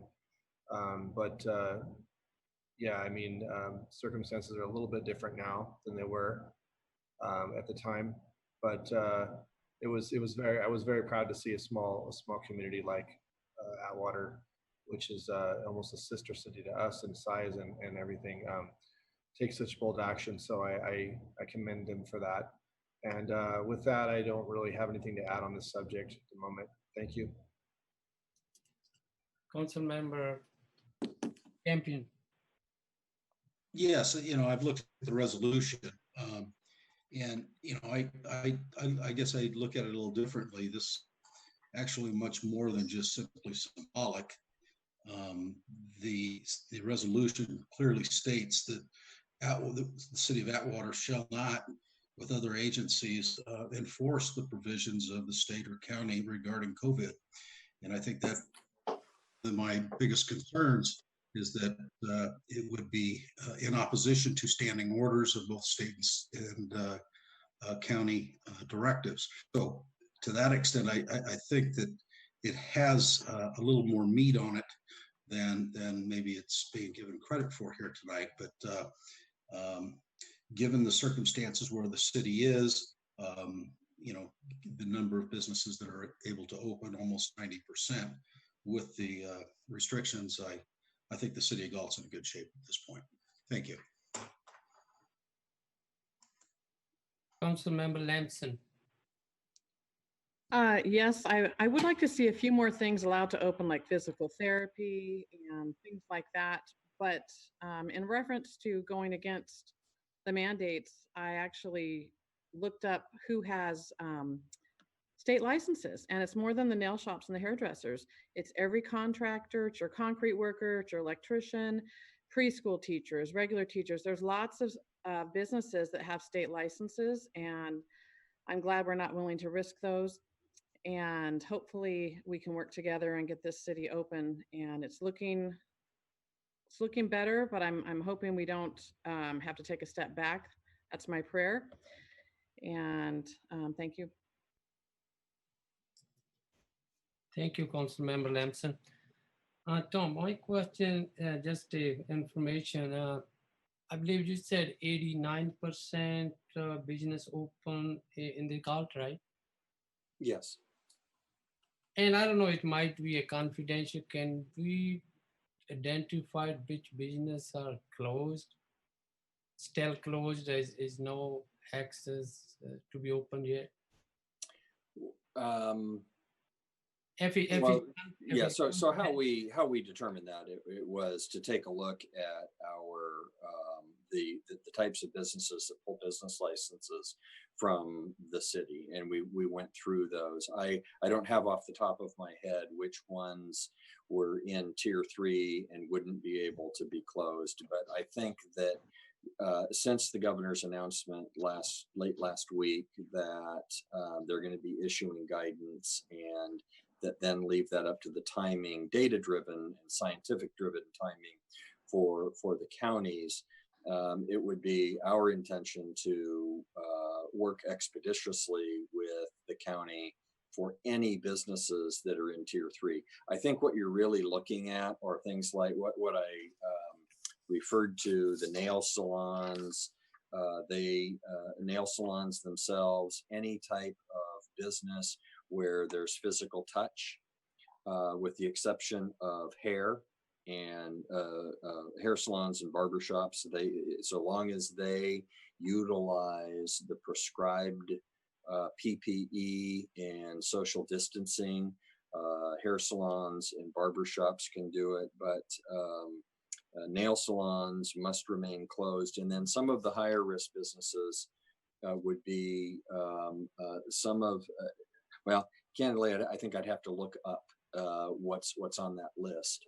I think that we may be able to identify a certain list. And I think Amy Mendez, our economic development manager, who did a fantastic job of putting that on, is on the line. And maybe, Amy, do you have any further information that would answer the mayor's question? Yeah, for the most part, when, I went through evaluating the business license listing, it is nail salons. We have a couple of day spa type, the cosmetologists that do facials, that do skincare, they're not allowed to operate any type of massage therapy. Recreation type facilities such as karate studios or gymnastic studios, those types of things are still not able to operate. So those, from what I can recall, that was the majority of the types of businesses that are still restricted. But other than that, we do have a number of businesses that are now able to, open and operate. Thank you, Amy. Thank you. You're welcome. Any council member, any other discussion on this one? Otherwise, we can move to the next agenda item. Tom, you want to make that statement or? Oh, yes. And so you had asked for a comment relative to what we're doing to with respect to the current situation in the region. And what I'd like to do is introduce Chief Todd Sockman to provide that information to the council and community. Chief. Thank you. Thank you, City Manager. Mr. Mayor and City Council members, I want to take a moment to address the concerns related to looting in the suburban area of Sacramento. To be sure, we have deployed additional resources in response to those concerns here in Galt. But first, I think it's appropriate to take a moment and reflect on the events that led to the current circumstances, which is regrettable and unnecessary death of George Floyd in Minneapolis. What I saw in the video was wrong, tragic, and inexcusable. Mr. Floyd's life was taken due to the actions of this officer and or the inactions of the other officers on scene. It should never have happened, and the officers should be held accountable and justice should be served. All of the law enforcement personnel I've talked with agree and understand the anger that's being expressed in the peaceful protests nationwide. I'm angry, and we don't want this incident to cast a broad condemnation on the hundreds of thousands of good moral police officers that protect our communities every day. As a peace officer here in Galt, we will honor George Floyd's peaceful life by maintaining the highest level of professionalism, maintaining the highest standard, and holding ourselves accountable to the community and to the profession. Respecting all people, hiring the best people with the highest moral character, continuing our tradition of transparency and providing a well-trained staff. The Galt Police Department has been committed to the community outreach and engagement with all parts of our community, sometimes having tough discussions in order to better understand one another, but always remaining committed, moving forward as one. Those discussions have been happening for years, and the communication has continued during these difficult times. I just want to say our city is amazing because of each and every person that makes up our great community, and we all want to keep it that way. In the greater Sacramento area, we have witnessed protests that turned to looting and riotous behavior over the past several days.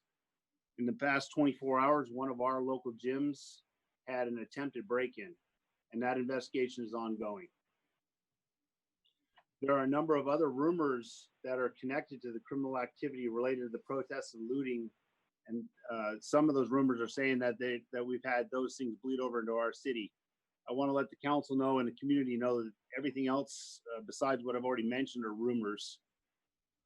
So in a larger picture of what is playing out in our region today, we are constantly monitoring what's happening and constantly communicating with our sister law enforcement agencies and working to verify any potential issues for our city and our residents.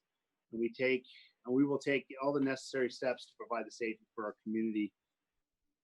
I think with that, I'm open to any questions that the council might have, but I just want to make sure that that got out. That Galt Police Department is doing a great job of maintaining the peace in our city, and we will continue to do that. Thank you, Chief. Thank you. Any council member, any comment, any question? Yeah, Mr. Mayor, I do, and I'll be really brief. I just want to thank the chief and city manager and staff and all the police officers that are out there working day and night trying to ensure the safety of our citizens. They do a fine job at that. But I want to thank the chief and city manager for providing us, the council, with updated factual information as they get it, and also as they see misinformation being spread. And so I think that's important. So thank you for that. And we really appreciate the work you're doing. You guys putting in lots of long hours, and so are our officers out there, not only on the streets, but the support staff. And so I would just like, Chief, if you could thank them all for us, or at least for me. But they're doing a fine job. I appreciate that. Yeah, I mean, we have some amazing, incredible employees here in the Galt Police Department, and they are out there being highly vigilant and keeping an eye on what's going on in our city. And I'm really, really proud of them, the efforts and the work that they're doing. Anybody else have any comment? And I would like to thank you, Chief, doing an excellent job, and keep us safe. Thank you. Thank you, Mayor. Anybody was asking something, or? All right, if please nobody have no question, the next agenda item is number 3, Public Work Department. Subject: Blue Dog Distribution Rent Deferred Lease Agreement Amendment. Mike Selling or City Manager? Yeah, no, thank you, Mayor, and good evening, and Mayor and Council. I'll try to make this quick. This is a continuation from the May 5th Council meeting. The quick background on this is that the city, as the owner of the industrial warehouse property at 140 Enterprise Court, being the owner, one of our tenants, Blue Dog Distributing, contacted city staff shortly after the COVID order from the governor back in mid-March. Anyway, contacted us requesting rent relief due to the COVID-19's impact on their business, which is a craft beverage distribution business. So city staff researched the issue and recommended a rent relief program. However, at the May 5th council meeting, after some discussion, council directed staff to bring back a rent deferral proposal instead. And before you tonight is the proposed rent deferral. The key points of the deferral are: it basically sets the rent at a fixed 50% for 4 months, and those months are April through July. It minimizes the staff time, so we don't have to verify their financial information. And then there's a 1-month ramp up period, which is proposed thereafter. And that ramp up period is where they would just pay 100% of their normal rent. And then after that, it establishes a 12-month payback period for the deferred amount. So essentially for those 4 months where they're only paying half of their rent, they would pay basically that money back over the following 12 months. And that would be September of 2020 through August of 2021. So they pay 100% of their monthly rent all that time, and then 1/12 of the deferred amount over the 4 months. And then it also extends the lease until September 30th of 2021. So with that, those are the key points of the rent deferral, and I'm available to answer any questions. Any council member have any question? Mr. Mayor, if I may speak. Yeah, go ahead, Councilman Farmer. Just first, I want to thank Mike and your staff for going back out to our tenant with the direction of the council to propose this, and I think it worked out well. I think we made a good compromise there. It helps them, and it also helps the city in that we are not losing any of that income. And so I would also like to thank Blue Dog, if they happen to be watching, that we appreciate your willingness to compromise and be flexible on this. and that we hope that they recover soon and get back to their main volume of business. So again, thank you, Mike and your staff. That's all I had to say.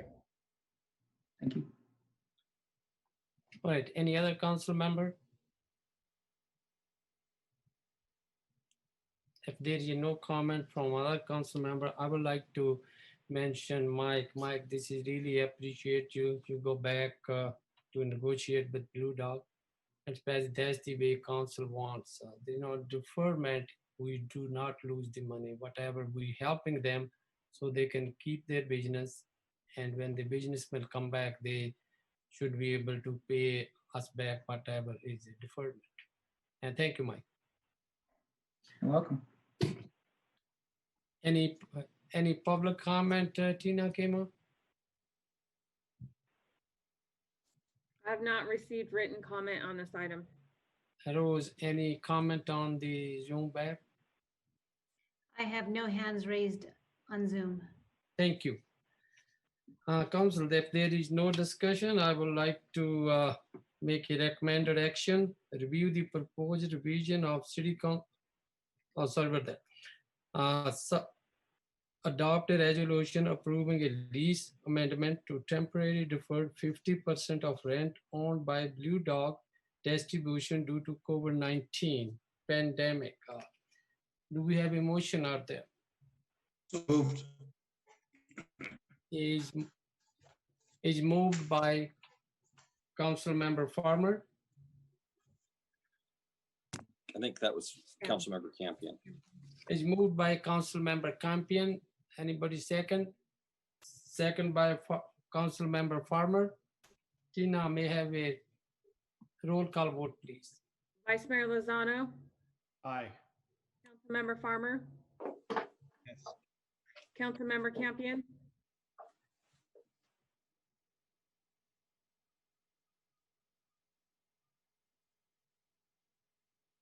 I think it's just no. Campion, He made the motion. He probably just is having technical difficulties. Right. Councilmember Lamson, Aye.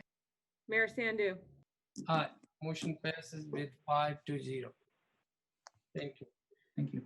Next agenda item J, communication. Tina, any communication?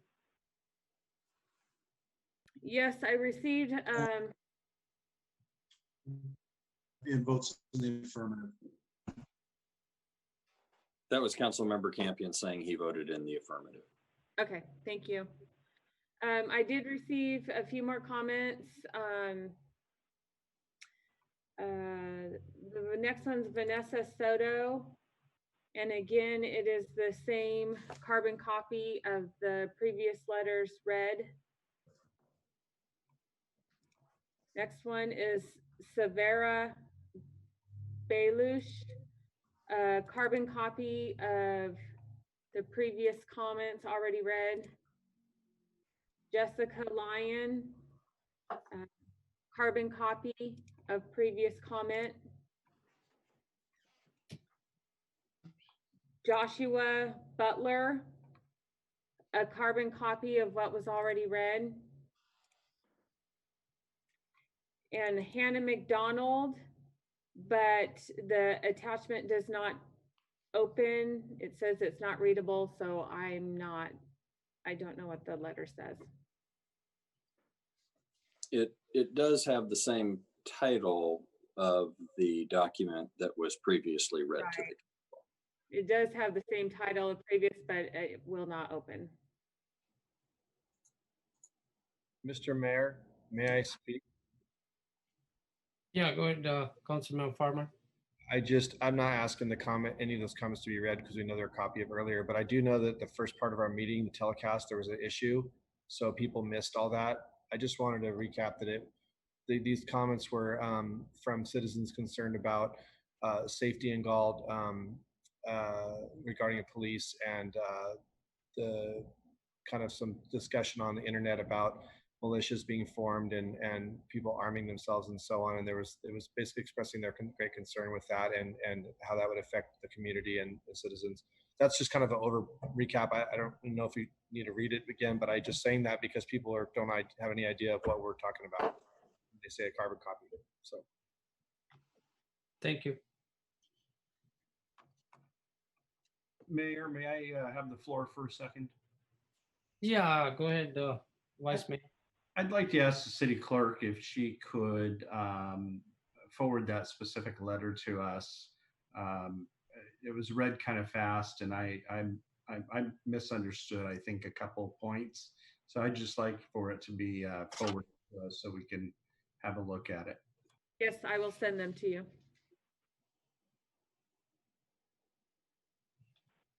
All right, thank you. We can moving forward. I'm going to adjourn the Galt City Council meeting and going to reconvene to the Galt Successor Agency.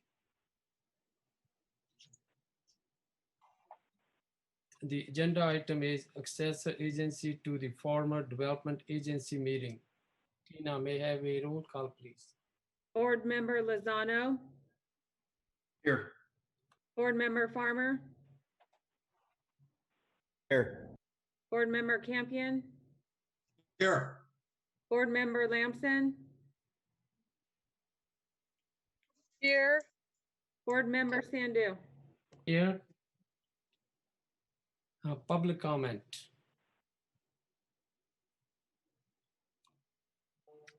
No items received. Thank you. I have no hands raised. Thank you. Information consent calendar.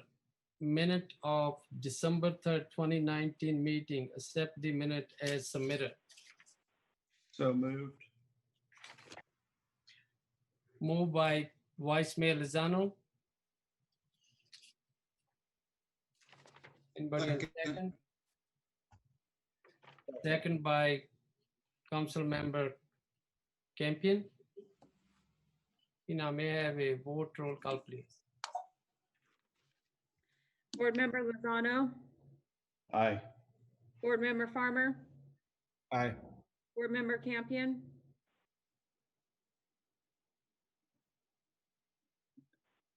He made the motion, so difficulty. Aye. Okay. Board Member Lamson. Aye. Board Member Sandu.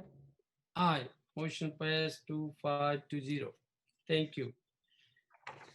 Next agenda item is departmental. Subject: approval of Fifth Amendment to the Owner Participating Grant and Loan Agreement with D&S Development. Ms. Tyson. Good evening again. The item before you tonight for the successor agency to the former Galt redevelopment agency is a loan amendment for the DNS loans that provided funding for the restoration and rehabilitation of the building used by Brewster's Restaurant. The former redevelopment agency provided loans to DNS beginning in 2008 and made to make improvements to the historic building on 4th Street. Over the years, the loan provisions have been met and payments have been made to successor agency. However, due to the COVID-19 restrictions, many businesses have closed temporarily, including Brewster's. In response, DNS has provided rent deferrals to Brewster's and have requested loan deferrals from the city. This proposed Fifth Amendment to loan agreements would provide a deferral of up to 6 months, with loan payments resuming no later than September 30th, 2020. This would cover the period from the last payment date, which was in March, through current, and allow for longer if needed for recovery. This amendment also consolidates all remaining loans into one repayment schedule. Interest would continue to accrue and to be paid. This is loan deferral only and does not give any forgiveness of future principal or interest. This amendment will become a model for other cities throughout the county who are experiencing similar situations with their successor agency loans. we're working with other cities within the county on this. Also, I wanted to mention that Iris Young from BBK is available with me to answer any questions you may have. She's on the line. She's been working with the city's redevelopment agency and successor agency for many years, and she provided for us the amendment documents that are presented tonight to you. With that, I'll entertain any questions you may have. Thank you, Ms. Tyson. Council member, any council member have any question, any comment, discussion? Vice Mayor Lozano? Council member Farmer? Council member Campion? Council member Lamson? If nobody have a question, I have a few questions. Ms. Tyson, one thing is how much amount we going to forgiveness because they qualified, right? The prior forgiveness, there were multiple items on that. I think there were 2 different items. Those have already been met, and all of the provisions of those forgivenesses have occurred. The amount of money, hold on just a second. I know I have that with me. Are you asking about the latest one or the prior ones? Yes.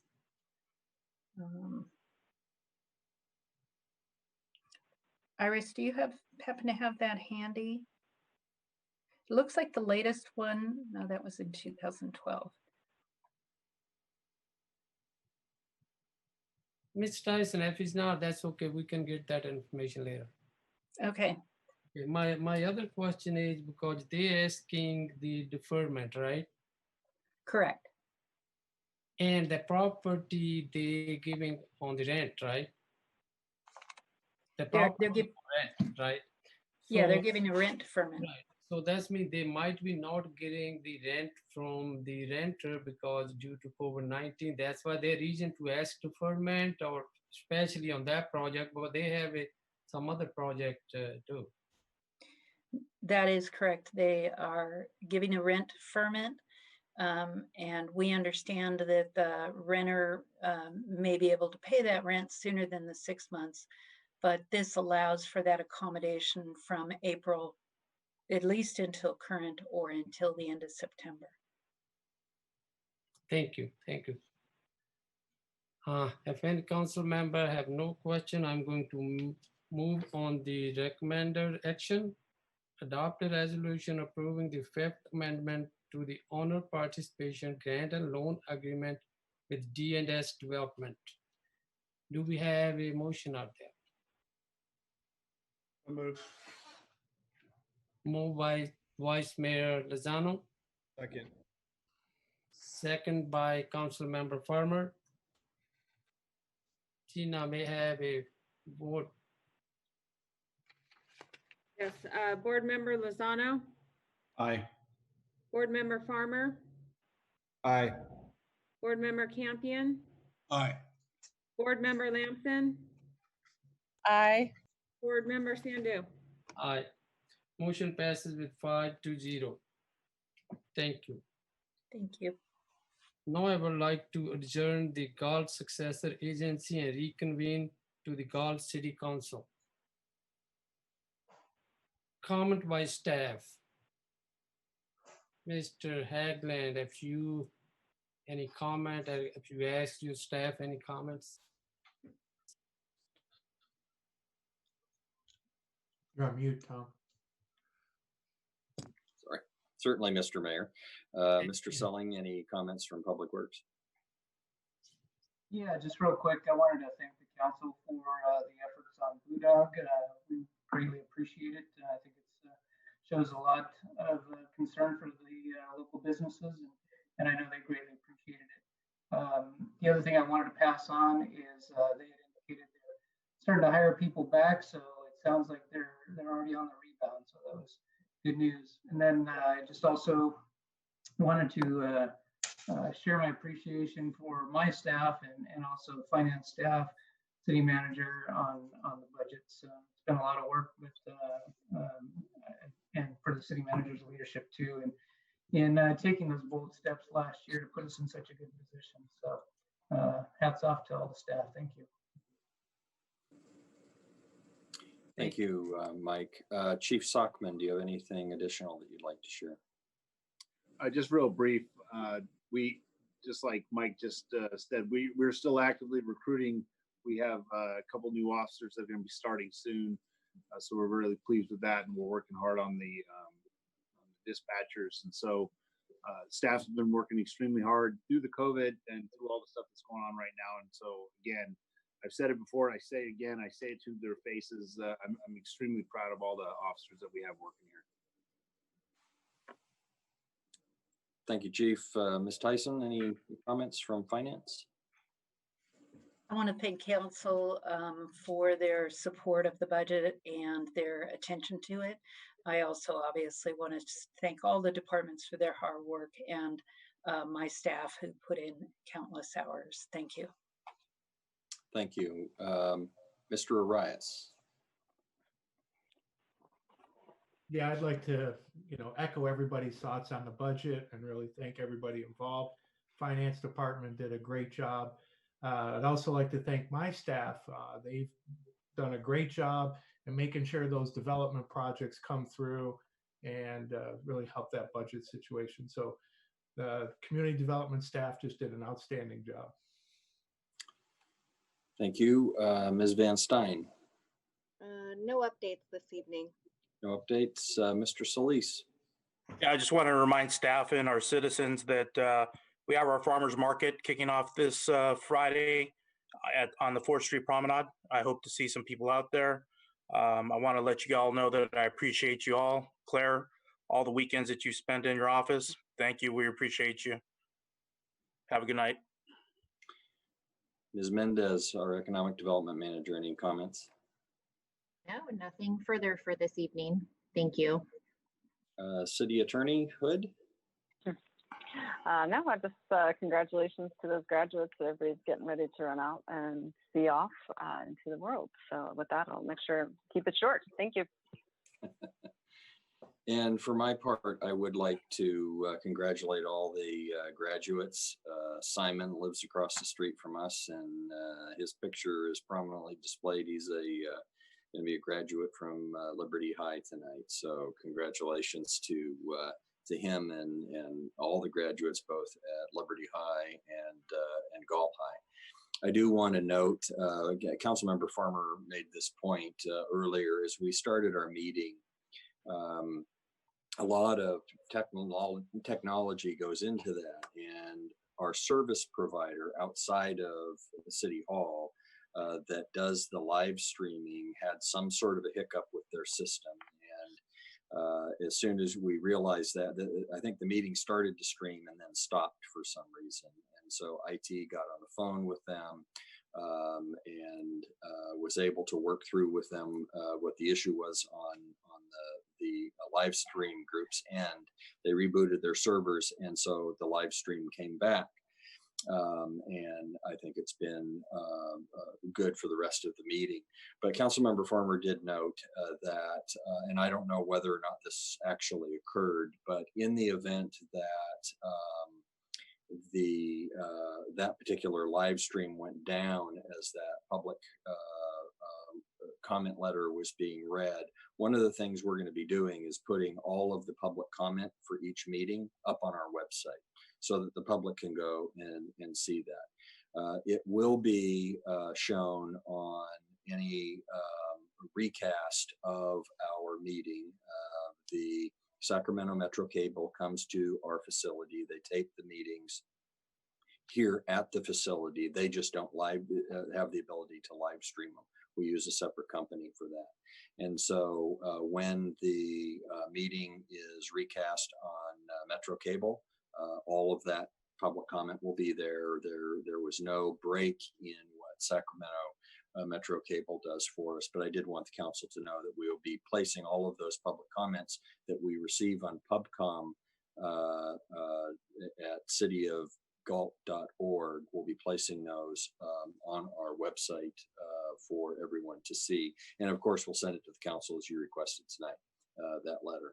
I do also want to just take a minute to thank staff, all the department heads, Claire Tyson in particular, but I want to call out Michelle Neely, who has been a 25-year, at least a 25-year employee of this city, who is our budget and revenue manager, who is, you know, one of those people behind the scenes doing an incredible volume of work to not only put numbers together, but to make sure they're accurate and do that. And then her compatriot in finance, Matthew Boring, who is our accounting manager, he does a tremendous amount of work, a lot of tedious work, and again, ticking and tying, as they say in the accounting business, all of the various pieces of information. Kathy Burris, who works with Claire as Claire's administrative assistant, the document you see, having it put together, having it proofread, having, you know, the whole production end of things, as well as a whole series of other items. Kathy takes care of, and then the rest of the finance staff, and then clearly each and every department head. These budgets originate in each and every department, and I may provide direction, I may provide guidance, but they originate in each and every department, and we go through a very long budget calendar putting it together, and I want to thank all of them for that. And that concludes my comments, Mr. Mayor. Thank you. Vice Mayor Lozano. Yes, I'll be brief here, but and I am going to repeat some of what has already been said because I think it's important. We as council members, one of our main purposes and main jobs is to balance a budget and approve a budget, and we did that tonight. It's balanced. So I want to thank the staff for digging deep this last year. And you guys have done an excellent job at trimming the fat and actually in most cases, you know, deboning taking the meat off the bone, because I know you're working with really, really lean budgets. But I also want to thank my colleagues who we made some difficult decisions this year, and it has to do with you know, the last several months, and it's not always a fun job doing that, but we did it, and we made this budget now in the future easier to manage, I believe. These are the structural changes I think that Ms. Tyson spoke about earlier that we did early on, and so thank you for that, and I look forward to tackling it again in a few months when we have to look at our income and as it's related to the COVID-19 issue. So thank you all very much. And when I say staff, I mean everyone, not only department heads, but everyone else that helps provide that service. So thank you. Council Member Campion.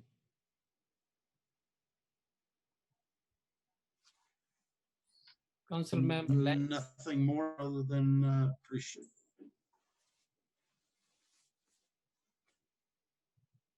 Thank you. Associated documents. Thank you. Council Member Lamson, are you out there?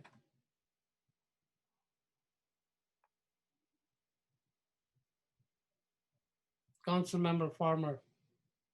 Yes, thank you, Mr. Mayor.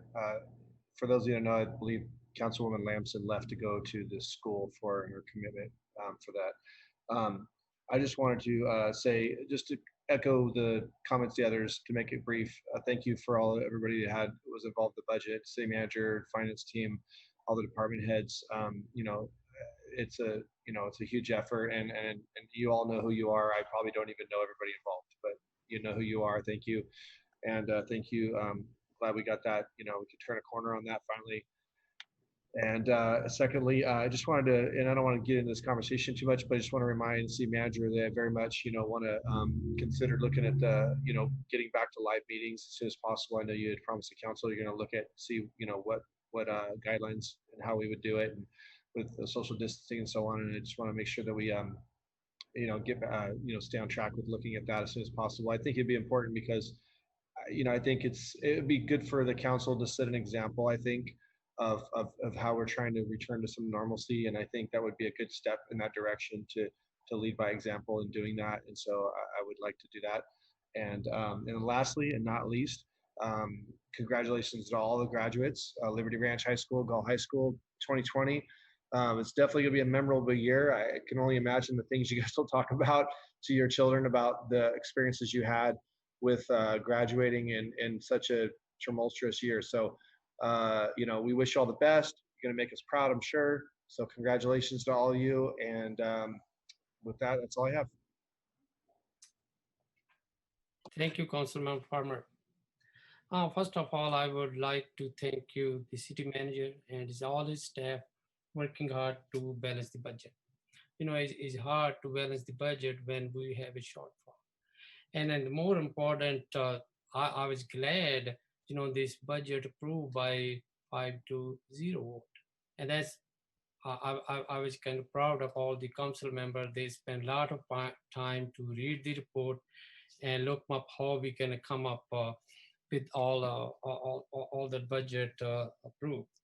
The second thing, I would really like to congratulate all the high school graduates, Liberty Ranch and Galt High School. And hopefully we will join them, but I will see.